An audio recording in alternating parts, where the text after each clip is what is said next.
Hi, how you doing? I had a little bit of coffee earlier. I was pretty tired. I've been putting in some long hours, or what I think are long hours at work. Today, comic book day. I got some comics. I was a little disappointed. It wasn't too much Halloween stuff. Maybe next week, but that's gonna be the day after Halloween. There is a new Hellboy, giant robot Hellboy. It's Mike Mignola. The art's done by Duncan Fegredo. It's pretty good. I mean, when I first saw, oh god, what's his name? Ben Stenbeck. I really didn't like it that much, but now I love it. So the same thing could happen with this guy. Got the issue 2 of Predator versus Wolverine. Awesome cover. I like the first issue, so I'm gonna wait till I get all of them. I like to have them all to read the story, but it seems pretty good. Then I grabbed this, Hallows Eve, the big night. I'm sure this is a one-shot special, and the character looks so cool. I was like, okay, I'm getting it. And she's from Spider-Man, and she's like went to Limbo, or demons from Limbo. They gave her a bag full of magical Halloween masks, so she puts on a mask, she gets a different power. So that's a pretty cool idea. But as far as a Halloween comic, that Archie one was better. It's a really good idea. The art's okay. It could be better. And the masks she uses, she puts on a Captain America mask and a Hulk mask. So I don't know. She looks really cool. In the right hands, she could be, or anyone could be awesome. But I don't know. I like the design and the character. Story wasn't so hot, especially for a Halloween issue. But Halloween's almost upon us, and I'm listening to Cauliflower, Cauliflower Ass and Bob. I forgot. Holler and Sad. I haven't listened to them in a while, but some good stuff here. So maybe I'll put the contact for them if you want to get some. But I reviewed a movie, I watched a movie. I watched The Raven from 2012.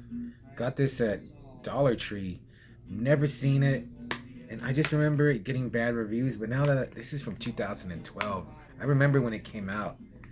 I think I want to say it was the same time that Abraham Lincoln Vampire Hunter came out. And I didn't watch that either. And I was like, why didn't I go see this in the theater?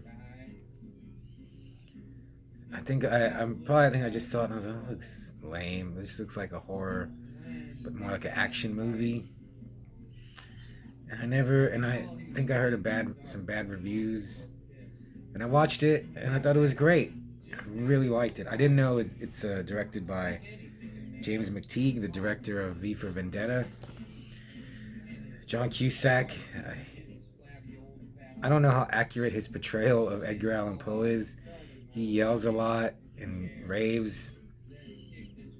I want to say that Edgar Allan Poe conducted himself in a more gentlemanly manner. I'm sure he did, but I thought he was great. He had the hair and the facial hair. He doesn't really look like him if you look at picture of Edgar Allan Poe, but he was pretty good. He's real insulting. He uses the C word. He insults other writers. He's very opinionated. I thought he was just the character he played in the movie was really good. The movie looks great. It reminded me of like From Hell and Sleepy Hollow. It has a great cast: John Cusack, Luke Evans, Brendan Gleeson. The movie looks great. The costumes, just all that alone makes it a movie to watch, and to get it at Dollar Tree. some good gore. You see the Pit and the Pendulum in all of its glory action. Like, oh, that part was so cool.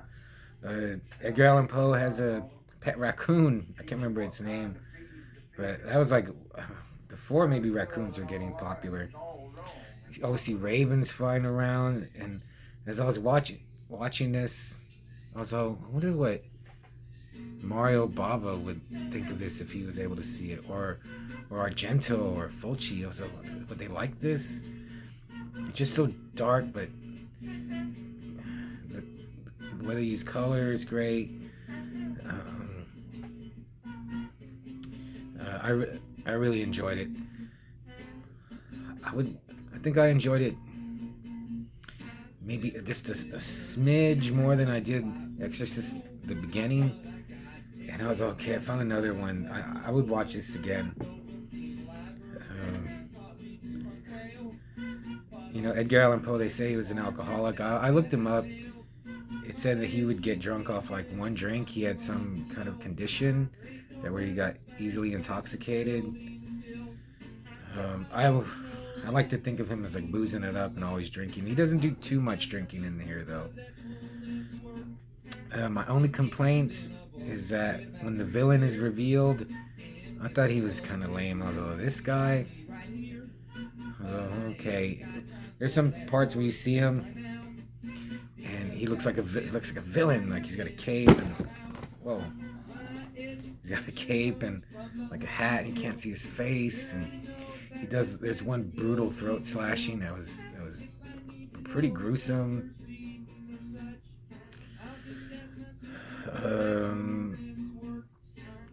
The ending, I don't know why I didn't enjoy it as much. I enjoyed it up till then. I thought there would be like a more gory ending, but that's just me. And I will watch it again, and maybe I'll come around more to it. But already, I would give it 4 out of 5.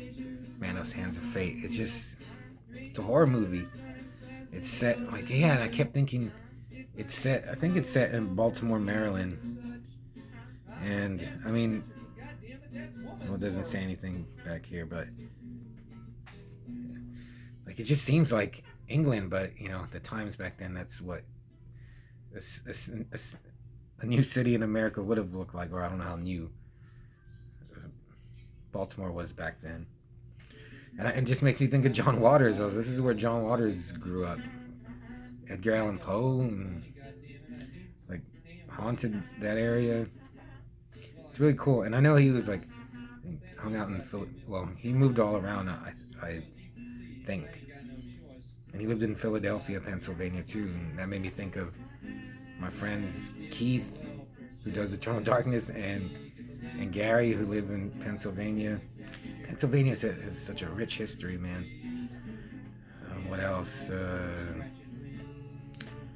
I really, really enjoyed it. John Cusack, he never realized how much he's got a pretty good yell and scream, which he utilizes a lot in this. If you haven't seen it, yeah, I would totally recommend you see it like before Halloween. It just got that vibe to it, and I'm glad I watched it. I wish I would have discovered it earlier. Like it's this is like a major Hollywood picture, and I just kind of yeah, man, why did I not go see it in a theater?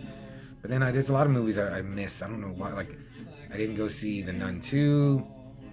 I didn't see Talk to Me, and it just made me think. I remember like I went to see Jeepers Creepers in a theater, but I didn't go see like gosh darn it. It was a movie I just watched, and I was like, why didn't I go see it in the theater? Maybe it was like a Halloween movie. Anyway, it doesn't matter. It's all in the past now. But The Raven, yeah, go to your Dollar Tree or just whatever dollar store you have. That Marsh's still has left a bad taste in my mouth, but The Raven's help cleaned it out. I will watch it again, and Owen's coming up. I still want to find a new movie, but I doubt that's gonna happen. Uh, Maybe I'll try something new, and it'll probably be garbage.